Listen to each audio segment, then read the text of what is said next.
Hello there everyone and welcome to this video.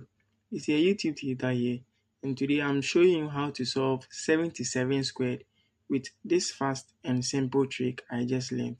Follow me as I show you how. So we take the first digit, which is 7, and take the square of 7, which gives us 49. So you put 49 at one side like this. We take the second digit, which is also 7. The square of 7 once again gives us 49. So we combine this 49. Now what do we do next?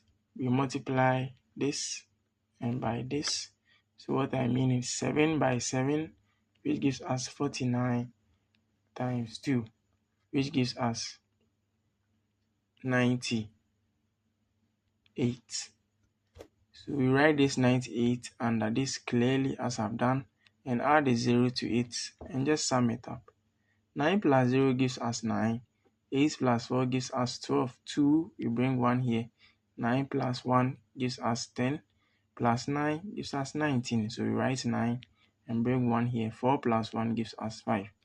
So we can clearly indicate that 77 squared is nothing else but 5,929. Thanks for watching this video. Don't forget to subscribe and like, and see you in the next one. Have a nice day. Bye bye.